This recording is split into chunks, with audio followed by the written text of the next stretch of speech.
ఇక అప్డేట్స్ చూద్దాం. Phone tapping కేసులో రోజు రోజుకు కొత్త విషయాలు వెలుగులోకి వస్తూనే ఉన్నాయి. సాధారణంగా తీవ్రవాద కార్యకలాపాలు వంటి వాటిని పసిగట్టడానికి వాడే ట్యాపింగ్ వ్యవస్థను రాజకీయాల కోసం, వ్యక్తిగత ప్రయోజనాల కోసం, వ్యాపారులను బెదిరించి డబ్బు గుంజడం కోసం ఉపయోగించారన్న ఆరోపణలు, కుటుంబ సభ్యుల సంభాషణలు కూడా విన్నారన్న వార్తలు ఇప్పుడు తెలంగాణ అంతటా చర్చనీయాంశమయ్యాయి. అప్పట్లో దేశంలో పెద్ద చర్చకు కారణమైన పెగాసస్ కంటే పెద్ద రచ్చ ఇక్కడ తెలంగాణలో అవుతోంది.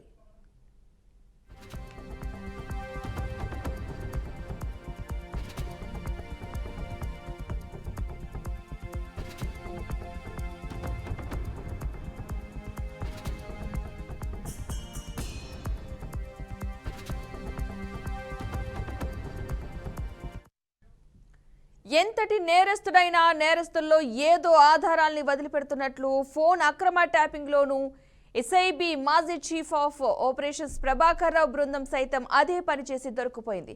శాసనసభ ఎన్నికల్లో ఫలితాలు వెలువడిన మరునాడే ఎస్ఐబిలో 43 హార్డ్ డిస్క్లను కట్టర్లతో ముక్కలు చేసి మూసీ నదిలో పడేయడంతో పాటు కీలకమైన పత్రాల్ని అగ్నికి ఆహుతి చేసింది. ఆ బృందంలోని ప్రతి సభ్యుడి సెల్ ఫోన్ను, ల్యాప్టాప్లోని డేటాను తొలగించి ఫార్మాట్ చేశారు. అయినా సరే దర్యాప్తు బృందానికి చిక్కకుండా తప్పించుకోలేకపోయారు. కొన్ని కీలక ఆధారాలు సిట్కు చిక్కడంతో దర్యాప్తుకు ఊతమిచ్చినట్లయింది. టెలికాం సర్వీసు ప్రొవైడర్లు కొంత ఆలస్యంగా పంపించిన లేఖలే ఇప్పుడు దర్యాప్తు బృందానికి ఆధారాలుగా మిగిలిపోయాయి. ప్రభాకర్ రావు బృందం అక్రమంగా ట్యాప్ చేసిన ఫోన్లకు సంబంధించిన వివరాలతో కూడిన లేఖలను టీఎస్పీలు, జియో, ఎయిర్టెల్, బిఎస్ఎన్ఎల్, ఎస్ఐబి కార్యాలయానికి పంపించాయి. అయితే అప్పటికే ప్రభాకర్ రావు బృందం ఎస్ఐబి నుంచి వెళ్లిపోవడంతో ఆ లేఖలు వారి చేతికి చిక్కలేదు.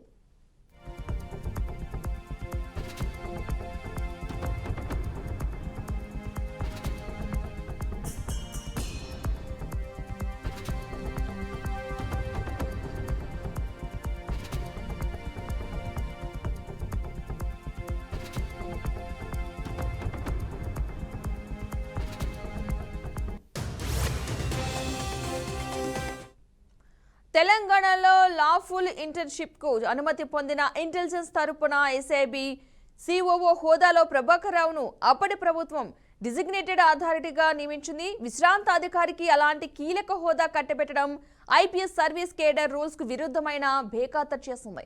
ప్రభాకర్ రావు బృందం మావోయిస్టుల ముసుగులో యథేచ్ఛగా ట్యాపింగ్ కు పాల్పడింది. మావోయిస్టులకు సహకరిస్తున్నారనే నెపంతో రాజకీయ నేతలు, జర్నలిస్టులు, వ్యాపారుల ఫోన్లపై అడ్డగోలుగా నిఘా ఉంచింది.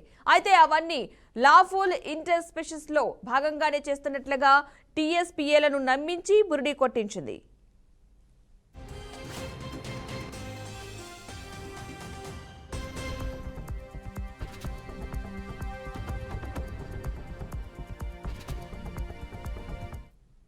ఇక ఇదిలా ఉంటే ప్రతి 15 రోజులకు ఒకసారి టీఎస్పీల నుంచి ఎస్ఐబికి లేఖలు వచ్చే ఆనవాయితీ ఉంది. లాఫుల్ ఇంటర్సెప్షన్ ను మీ కార్యాలయం నుంచి వచ్చిన సూచనతోనే ఈ ఫోన్ నెంబర్లపై నిఘా ఉంచమంటూ ఆయా నెంబర్లతో కూడిన జాబితాను ఎస్ఐబికి పంపిస్తుంటారు. అది కూడా మెయిల్ రూపంలో కాకుండా తప్పనిసరిగా లేఖ రూపంలోనే పంపి ఎక్నాలజ్మెంట్ తీసుకుంటారు. ఈ క్రమంలో 2023 నవంబర్ 16 నుంచి 30 వరకు ట్యాపింగ్ చేసిన ఫోన్ నెంబర్ల జాబితాను ఆయా టీఎస్పీలు పంపించాయి. అయితే అవి కొంత ఆలస్యంగా ఎస్ఐబికి చేరాయి. డిసెంబర్ 4నే ప్రభాకర్ రావు రాజీనామా చేయగా రాధాకిషన్ రావును ప్రభుత్వం టాస్క్ ఫోర్స్ ఓఎస్టీ బాధ్యత నుంచి తప్పించింది. ప్రణీత్ రావును ఎస్ఐబి విధులకు దూరంగా ఉంచింది. అలా ప్రభాకర్ రావు బృందం సభ్యులెవరూ ఎస్ఐబిలో లేకపోవడంతో ఆ లేఖలు ఇతర అధికారుల చేతిలో పడ్డాయి. ఇప్పుడు ఆ జాబితాలోని 618 ఫోన్ నెంబర్ల జాబితాల నుంచే సిట్ వాంగ్మూలాలు సేకరిస్తోంది.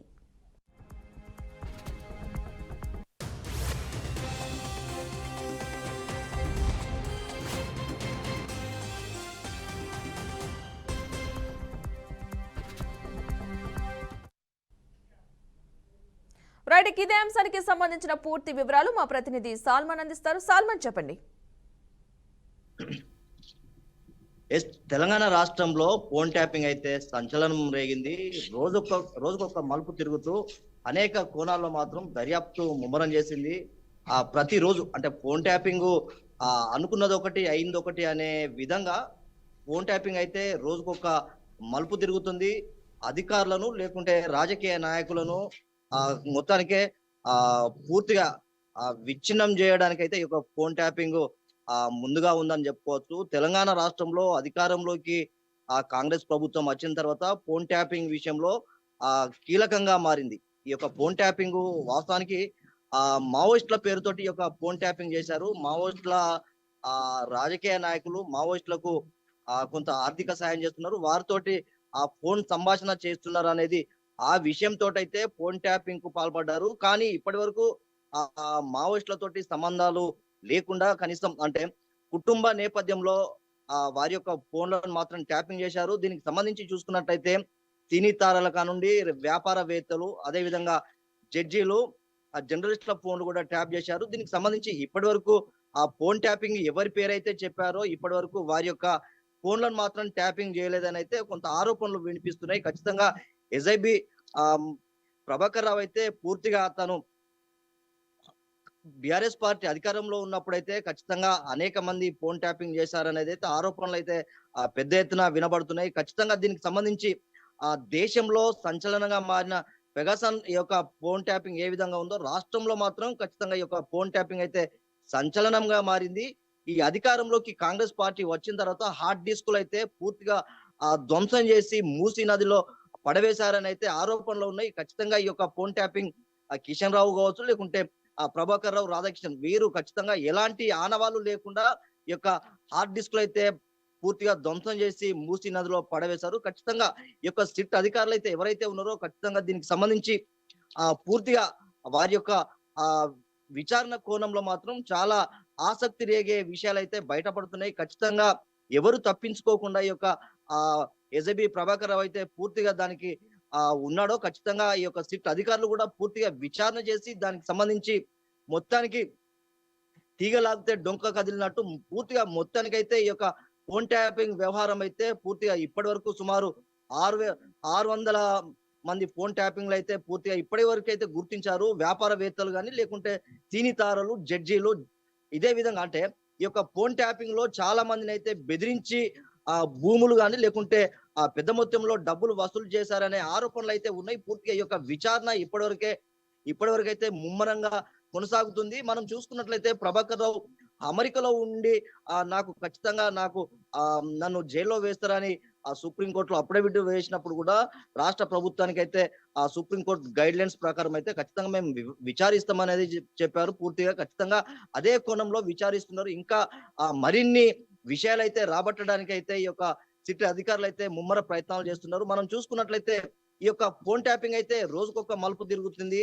మనం రాజకీయ నాయకుల నుండి ఇప్పటి వరకు అధికారులను అయితే విచారిస్తున్నారు. పూర్తిగా ఈ యొక్క విషయాలైతే ఖచ్చితంగా రాష్ట్ర ప్రభుత్వానికి నివేదిక అందించడానికి అయితే సిట్ దర్యాప్తు అయితే ముమ్మరం చేస్తుంది. ఇంకా ఈ యొక్క దర్యాప్తు అయితే ఇప్పటి వరకు కొనసాగుతుంది. ఇంకా ఎన్ని రోజులైతే ఈ యొక్క దర్యాప్తు కొనసాగుతుందో ఇప్పటి వరకు అయితే చెప్పలేక ఉంటున్నారు. ఎందుకంటే రోజుకొక మలుపు తిరగడంతో అనేక మంది అధికారులను కానీ, రాజకీయ నాయకులను అయితే ముమ్మరంగా విచారణ చేస్తున్నాం.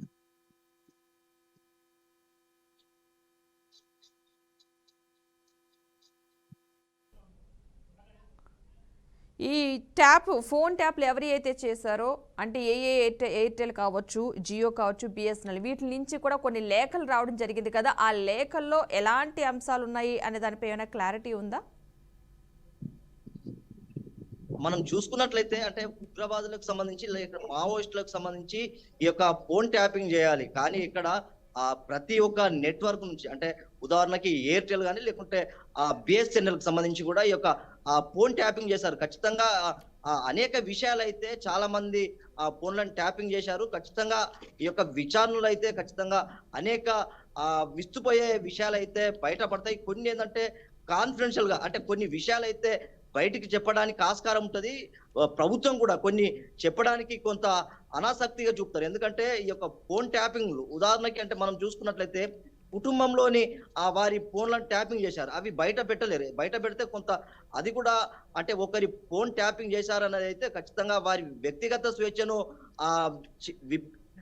విచ్ఛిన్నం చేయనట్టే. ఖచ్చితంగా ఈ యొక్క ఫోన్ ట్యాపింగ్ విషయాలు కూడా ఈ యొక్క ఎవరి అయితే లేకుంటే దీనికి సంబంధించి ఖచ్చితంగా మనం చూసుకున్నట్లయితే ఆ యొక్క ఫోన్ ట్యాపింగ్ విషయాలు అనేక కోణాల్లో దర్యాప్తు చేస్తున్నారు. వీరు ఎవరెవరి లేఖలు బయట పెట్టడానికి అయితే కొంత ప్రభుత్వం అనాసక్తిగా ఉందని చెప్పుకోవచ్చు. అంటే ఇప్పుడు ఎవరెవరి ఫోన్ నెంబర్లు అంటే ఎవరెవరు వాళ్ళ ఫోన్లను ట్యాప్ చేశారు అని ముందుకు రావడం జరిగింది. కొంతమంది ఆల్రెడీ మా ఫోన్లు ట్యాప్ చేసి ఉంటారు, ట్యాప్ చేశారని కూడా చాలా మంది బయటకు వచ్చిన నేపథ్యంలో ఇంకా ఎవరెవరి పేర్లు ఎక్కువగా వినిపిస్తున్నాయి? అయితే ఇప్పటి వరకు రాజకీయ నాయకులు, ఎందుకంటే రాజకీయ పార్టీలలో ఉన్న వారు మాత్రమే ఇప్పటి వరకు ఆ ఫోన్ ట్యాపింగ్ సంబంధించి ఆ సిట్ అధికారుల వద్దకైతే వచ్చి వారి యొక్క వాంగ్మూలం ఇస్తున్నారు. ఖచ్చితంగా అధికారులు ఒకవేళ సెలబ్రిటీలు కనుక ఇప్పటి వరకు అయితే రాలేదు. ఎందుకంటే వారి యొక్క వ్యక్తిగత జీవితానికి కొంత భంగం కలిగే విధంగా ఉంటది. ఎందుకంటే చాలా మంది వ్యాపారవేత్తలు వారి ఫోన్లను ట్యాప్ చేసి, లేకుంటే భూములను కానీ, లేకుంటే ఆర్థిక లావాదేవీలను వారిని బెదిరించి భూములను రాయించుకున్నారు, రిజిస్ట్రేషన్ చేసుకున్నారు. అదే విధంగా పెద్ద మొత్తంలో డబ్బులు అయితే వసూలు చేసుకున్నారు అనేది అయితే ఆరోపణలు ఉన్నాయి. అంటే మనం సినీ సెలబ్రిటీస్ చూసినట్లు కూడా ఖచ్చితంగా వారు కూడా ఈ యొక్క ఫోన్ ట్యాపింగ్ విషయాల్లో కొంత వ్యక్తిగతంగా వారి యొక్క వ్యక్తిగత స్వేచ్ఛను భంగం చేసినట్టు కనిపిస్తుంది. కానీ వారు కూడా ఇప్పటివరకు అయితే ఎవరు రాలేదు. ఖచ్చితంగా రాజకీయ పార్టీల నాయకులు మాత్రం ముందుకొచ్చారు. ఎందుకంటే రాజకీయ పార్టీలు వారు పూర్తిగా ప్రజా జీవితంలో ఉన్నారు కనుక ఇతర రాజకీయ పార్టీలు లేకుంటే చూసుకున్నట్లయితే వారి వ్యక్తిగతంగా రాజకీయ వారిని కొంత వ్యక్తిగతంగా దూషించుకునే సందర్భాలు ఉంటాయి. కానీ వ్యాపారవేత్తలు పూర్తిగా బయటికి రావడానికి కొంత అనాసక్తి చూపుతున్నారు. ఖచ్చితంగా ఒకవేళ అధికారులు కనుక సిట్ అధికారులు అయితే వారిని పిలిపించి వారిని విచారణ చేస్తే కనుక బయటపడే అవకాశాలు అయితే ఖచ్చితంగా మనకు కనబడుతున్నాయి. కానీ ఇప్పటివరకు అయితే మనం చూసుకున్నట్లయితే రాజకీయ నాయకుల ఫోన్లనే ట్యాప్ చేశారు. వారైతేనే ఖచ్చితంగా సిట్ అధికారుల వద్దకైతే వచ్చి విచారణలో వారి యొక్క వాంగ్మూలం ఇస్తున్నారు. మనం చూసుకున్నట్లయితే జర్నలిస్టులు కూడా కొంతమంది వారిని కూడా అధికారులు పిలవడంతో వారు కూడా వచ్చి విచారణలో వాంగ్మూలం అయితే ఇచ్చారు. అంటే ఇప్పుడు దాదాపుగా ఎంతమంది అయితే ఉన్నారో ఈ ఫోన్ ట్యాపింగ్కి గురైన వాళ్ళు, దాదాపుగా 618 మంది ఈ ఫోన్ ట్యాప్ వారి యొక్క ఫోన్ ట్యాప్ని అయితే ట్యాప్ చేశారు అని చెప్పేసి అంటున్న నేపథ్యంలో వారి నుంచి ఎలాంటి రెస్పాన్స్ వస్తుంది అసలు? ఖచ్చితంగా అంటే బిఆర్ఎస్ ప్రభుత్వం అంటే 2018లో ఖచ్చితంగా అధికారంలోకి వచ్చిన తర్వాత వారు పూర్తిగా వీరి యొక్క అధికారంలోకి రావడానికి పూర్తిగా ఫోన్ ట్యాపింగ్ అయితే అవసరం పడ్డదని అయితే ప్రతిపక్ష పార్టీలు లేకుంటే చాలా మంది ఆరోపిస్తున్నారు. కానీ ఇప్పటి వరకు అయితే ఈ యొక్క ఫోన్ ట్యాపింగ్ బాధితులు అయితే ఇప్పటి వరకు సుమారు అంటే 4000 మంది ఫోన్ ట్యాపింగ్లు అయ్యాయని ఆరోపణలు అయితే వినబడుతున్నాయి. ఖచ్చితంగా 618 మాత్రం దీనికి సంబంధించి అంటే ప్రముఖంగా ఎవరైతే రాజకీయ నాయకులు ప్రముఖంగా అంటే రాష్ట్రంలో చరిష్మా ఉన్న నాయకులనే పిలుస్తున్నారు. ఎందుకంటే దానికి సంబంధించి రాష్ట్రంలో అంటే ఒక చరిష్మా ఉన్న రాజకీయ నాయకులనే పిలుస్తున్నారు. ఉదాహరణకి అంటే జిల్లాలకు సంబంధించి ఎవరైనా జిల్లా లీడర్లు ఉంటే వారిని అయితే పిలవడం ఇప్పటి వరకు అయితే జరగలేదు. ఎందుకంటే 618 మంది ఫోన్ ట్యాపింగ్ చేశారు. అంటే మనం చూసుకున్నట్లయితే ఆ జిల్లాలో వారి వ్యక్తిగత ఫోన్లను ట్యాప్ చేసి, లేకుంటే మనం చూసుకున్నట్లయితే అంటే అనేక ఆరోపణలు అయితే వినబడుతున్నాయి. ఖచ్చితంగా బీఆర్ఎస్ పార్టీకి చెందిన నాయకుల ఫోన్లు కూడా ట్యాప్ చేశారు అనేది అయితే వినబడుతుంది. ఎందుకంటే వారి యొక్క ఫోన్లను ట్యాప్ చేయడానికి కాంగ్రెస్ పార్టీ తోటి లేకుంటే బీజేపీ పార్టీ తోటి ఏదైనా మాట్లాడుతున్నారా అనే కోణంలో మాత్రం వీరు వారి యొక్క ఫోన్లను ట్యాప్ చేశారు. మనం ఖచ్చితంగా ఇప్పటివరకు అయితే రాష్ట్రంలో చరిష్మా ఉన్న నాయకులు అంటే రాష్ట్ర వ్యాప్తంగా గుర్తింపు ఉన్న నాయకుల ఫోన్లను ట్యాప్ చేశారు అనేది వారినే కొంతమందిని పిలుస్తున్నారు. జిల్లా నాయకులను అయితే ఇప్పటివరకు పిలిచిన దాఖలాలు అయితే కనబడడం లేదు. ఖచ్చితంగా ఈ యొక్క కాంగ్రెస్ పార్టీ లేకుంటే బీజేపీ పార్టీ వీరు మొదటి నుండి ఆరోపిస్తున్నారు. ఖచ్చితంగా ఫోన్ ట్యాప్ చేస్తున్నారు అనేది ఆరోపించారు. ఎవరు కూడా అంటే రాష్ట్రంలో ఉన్న చరిష్మా ఉన్న నాయకులే వారు ఆరోపించారు. వారి ఫోన్లు కూడా ట్యాప్ అయ్యాయి. వారిని కూడా సిట్ అధికారులు అయితే పిలవడంతో వారి యొక్క వాంగ్మూలం కూడా ఇచ్చారు. ఇట్లా ఫోన్ ట్యాపింగ్ అంశం వల్ల ప్రజల్లో ఎలాంటి చర్చ నడుస్తుంది అసలు? ఈ యొక్క ఫోన్ ట్యాపింగ్ అంటే వ్యక్తిగత స్వేచ్ఛను భంగం కలిగించడానికి ఈ యొక్క ఫోన్ ట్యాప్ చేశారని అయితే కొంత చర్చ జరుగుతుంది. అంటే ఖచ్చితంగా మనం చూసుకున్నట్లయితే కుటుంబంలోని కొంతమంది అంటే సినీ సెలబ్రిటీస్ కూడా కొంత వారు ఏదో సందర్భంలో ఫోన్లు మాట్లాడే సందర్భం ఉంటుంది. కానీ వ్యక్తిగత స్వేచ్ఛను కొంత హరించడం అనేది కొంత ప్రజల్లో మాత్రం కొంత చర్చ జరుగుతుంది. ఖచ్చితంగా ఈ యొక్క ఫోన్ ట్యాపింగ్లు చేయడం అయితే చాలా నేరం. ఎందుకంటే నా యొక్క సంభాషణ ఎదుటి వ్యక్తి వినడానికి ఆస్కారం లేదు. నేను ఎవరితోనైతే మాట్లాడుతున్నో వారికే నా యొక్క సంభాషణ తెలియాలి. అంటే ఇద్దరి మధ్యల సంభాషణ ఇద్దరికే తెలియాలి. కానీ ఇలా కాకుండా వారు వ్యక్తిగత స్వేచ్ఛను వారు మాట్లాడుకునే మాటలు ఈ యొక్క ఫోన్ ట్యాపింగ్ తోటి వినడంతో కొంత వ్యక్తిగత స్వేచ్ఛ కూడా భంగం కలిగిందని అయితే ప్రజల్లో చర్చ జరుగుతుంది. ఖచ్చితంగా ఇలా ఫోన్ ట్యాపింగ్ చేయడం అయితే కొంత ప్రజల్లో అంటే ఇప్పటివరకు అయితే ఈ యొక్క ఫోన్ ట్యాపింగ్ పెద్ద ప్రజల్లోకి పూర్తిగా అంటే సామాన్యమైన ప్రజల్లోకి ఇప్పటివరకు కొంత అర్థం కానట్టే ఉంది. కానీ ఈ యొక్క ఫోన్ ట్యాపింగ్ అనగానే పూర్తిగా ప్రజల్లో కూడా ఒక చర్చ అయితే జరుగుతుంది. అంటే నేను మాట్లాడే ఆ వ్యక్తితోటి అతనే వినకుండా ఈ యొక్క ఇతరులు కూడా వినే అవకాశం ఉందా ఈ యొక్క ఫోన్ ట్యాపింగ్ తోనైతే కొంత చర్చ జరుగుతుంది. చాలా ఇది పెద్ద నేరము. ఎందుకంటే నేను ఎవరితోనో మాట్లాడితే వారి యొక్క ఫోన్లనే వారి మాటలే వినాలి. కానీ ఇక్కడ నా యొక్క మాటలు ఇతరులు కూడా వినే ఆస్కారం అయితే ఈ యొక్క ఫోన్ ట్యాపింగ్ మీద అయితే పెద్ద చర్చ జరుగుతుంది. ఇది చాలా వ్యక్తిగత స్వేచ్ఛను అయితే భంగం కలిగించే విధంగా ఈ యొక్క ఫోన్ ట్యాపింగ్ పాల్పడారు అనేది అయితే ప్రజలు అయితే ఖచ్చితంగా చర్చ జరుగుతుంది.